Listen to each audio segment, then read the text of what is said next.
சென்னை திருவொற்றியூர் ஆதிபுரீஸ்வரர் தியாகராஜ சுவாமி வடிவுடையம்மன் கோவிலில் சித்திரை பரணி நட்சத்திரத்தில் 63 நாயன்மார்களில் ஒருவரான சிறுதொண்ட நாயனார் குருபூஜை விமர்சையாக நடைபெற்றது.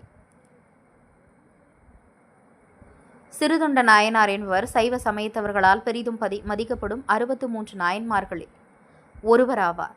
2ஆம் புலிகேசியை வெற்றி கொண்ட சேனாதிபதியாக நரசிம்ம பல்லவனிடம் பணியாற்றியவர் இவர் என்பதை குறிப்பிட வேண்டும். காவிரி வளநாட்டில் திருச்செங்கோட்டங்குடியில் மாமத்தர் குலத்தில் தோன்றியவர் பரஞ்சோதியார். இவர் ஆயில் வேத கலையிலும் வடநூற்று கலையிலும் படைக்கல தோளிலும் நிரம்பிய பயிற்றுடையவர். யானையேற்றம் குதிரையேற்றம் ஆகியவற்றில் வல்லவர். உள்ளம் நிறைந்த கலைத்துறைகள் ஒடிவின்றி பயின்றதனால் சிவன் கடலை சிந்தித்து போற்றுதலே மெய்நெறியாவதென தெளிந்தவர். ஈசனடியாருக்கு பணி செய்தலை இயல்பாக கொண்டவர். குரு பூஜை நடைபெற்றதில் ஆதிபுரீஸ்வரர் சன்னதி அருகில் உள்ள சுவாமிக்கு முதலில் எண்ணெய் காப்பு சாட்டப்பட்டது. அதைத் தொடர்ந்து பஞ்சாமிர்தம், தேன், பால், சந்தனம் மற்றும் வாசனை திரவியங்களால் அபிஷேகம் நடைபெற்றது. அதைத் தொடர்ந்து மலர்களால் அலங்கரிக்கப்பட்ட தூபதீப ஆராதனை காட்டப்பட்டு பக்தர்களுக்கு பிரசாதங்கள் வழங்கப்பட்டன.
கனகத்திரளே போற்றி கைலே மலையா